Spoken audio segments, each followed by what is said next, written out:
Hello students, आपका स्वागत है हमारे YouTube channel learn and grow by Nishi में। इसमें हम कवर कर रहे हैं क्लास 10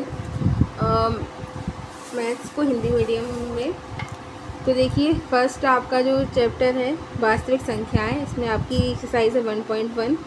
क्वेश्चन नंबर है आपका 7th। तो देखिए क्वेश्चन नंबर क्या है आपका। किसी खेल के मैदान के चारों ओर एक वृत्ताकार पथ है। आपका कोई खेल का मैदान है जिसमें चारों ओर वृत्ताकार सर्कुलर पाथ है, वृत्ताकार पथ है। इस मैदान का एक चक्कर लगाने में सोनिया को 18 मिनट लगते हैं। इस मैदान का पूरा एक चक्कर लगाने में सोनिया को 18 मिनट लगते हैं, जबकि इसी मैदान का एक चक्कर लगाने में रवि को 12 मिनट लगते हैं। मान लीजिए कि वे दोनों एक ही स्थान और एक ही समय पर चलना आरंभ करके एक ही दिशा में चलते हैं, तो कितने समय बाद पुनः वे अपने प्रारंभ स्थान पर मिलेंगे। ठीक है, तो देखिए सबसे पहले हम लिखते हैं यहाँ पर, मान लीजिए दिया है आपको। सबसे पहले सोनिया जो है, सोनिया एक मैदान का पूरा चक्कर लगाने में समय कितना लेती है? समय लेती है वो 18 मिनट।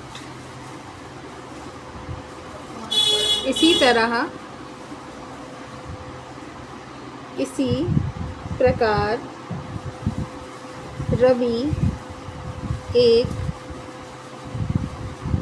मैदान का पूरा चक्कर लगाने में समय कितना लेता है? 12 मिनट लेता है ना। तो अब जब भी आपको ऐसा कुछ पूछा जाए कि आपको एक साथ वो कब मिलेंगे, ऐसी कोई भी अगर आपको क्वेश्चन पूछा जाता है, तो आपको इसमें क्या करना है? एलसीएम निकालना है। ठीक है, हम 18 का और 12 का एलसीएम निकालते हैं। तो यहाँ पर देखिए 18 का निकाल लेते हैं और 12 का निकाल लेते हैं। तो देखिए 2 9 जा 18, 3 3 जा 9 और 3 1 जा 3। इसी तरह यहाँ देखिए 2 6 जा 12, 2 3 जा 6 और 3 1 जा 3। ये निकाल लिया हमने। तो 18 का देखिए इसके क्या गुणनखंड निकले, ये है आपके गुणनखंड। अब इसमें आपको क्या निकालना है? आपको सीधा एलसीएम निकालना है। तो एलसीएम निकालने के लिए क्या करेंगे, इसकी पहले आप घात देखिए कि घात 1 है और 3 की घात यहाँ क्या है? 2, और यहाँ पर 2 की घात 2 है और 3 की घात क्या है? 1। ये घात निकाल दी हमने।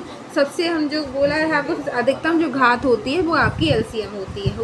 तो यहाँ 2 की घात कितनी है? देखो ये वाली बड़ी है, तो ले लो 2 की घात 2, और 3 की क्या है? 3 की वही है।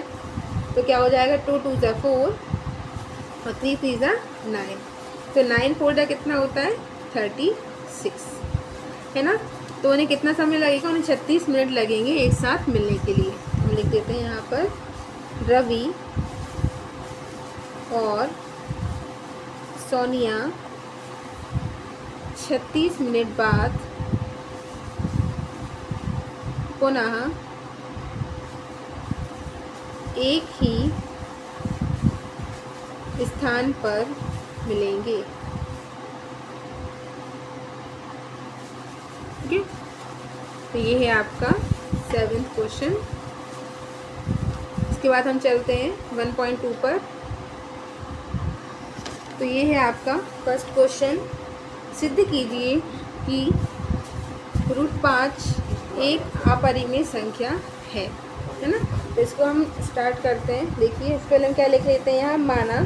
पर हम लिखेंगे माना कि जो यहाँ पर लिखा हुआ है, माना कि √5 एक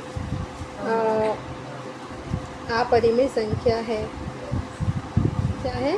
अपरिमेय संख्या है। ये तो लिखा है। यहाँ पर आपको अपरिमेय नहीं, यहाँ पर आपको क्या लिखना है? परिमेय संख्या। इसके अपोजिट हमें लेना है। अगर यहाँ पर वो लिखा है कि अपरिमेय संख्या है, तो इसके विपरीत लिखना है कि ये एक परिमेय संख्या है। ठीक है, सबसे पहली स्टेप ये रहेगी।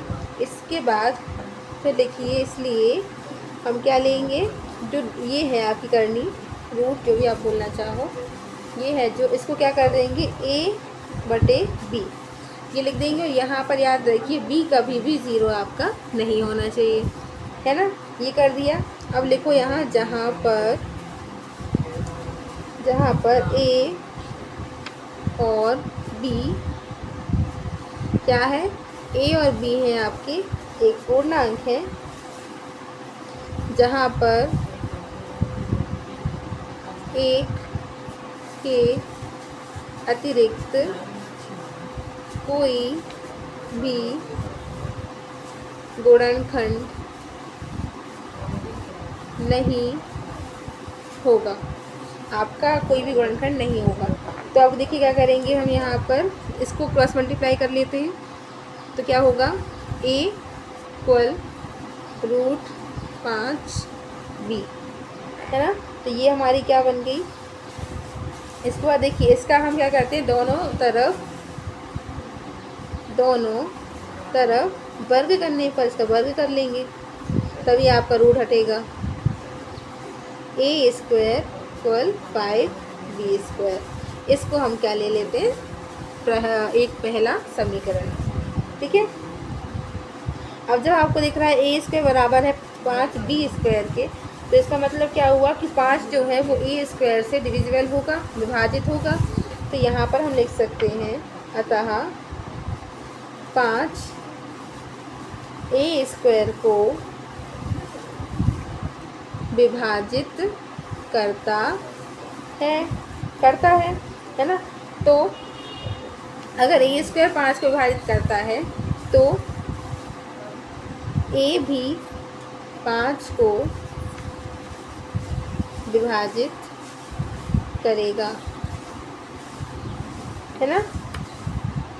तो अब हम ले लेते हैं यहाँ पर, देखिए तो अब हम क्या ले लेते हैं यहाँ पर, माना a इक्वल 5k, जहाँ k कोई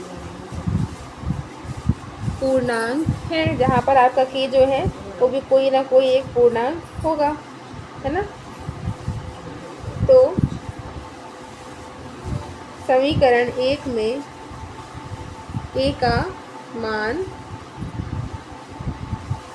रखने पर, समीकरण क्या है a, तो a क्या रख देंगे, 5k है ना, तो 5k का स्क्वायर 5b²। तो 5 का करोगे आप क्या हो जाएगा, 25k² इक्वल 5b², है ना। तो इससे आप काट सकते हो, 5 5 25, ये हो जाएगा आपका। तो यहाँ पर क्या हो जाएगा, 5k² इक्वल b², ये हो गया। तो अब ये यहाँ भी क्या लिख सकते हैं, अतः b² 5 को विभाजित करता है ना। इसलिए 5 भी b को विभाजित करेगा, है ना। तो इस प्रकार समीकरण, अब इसको समीकरण 2 दे दो,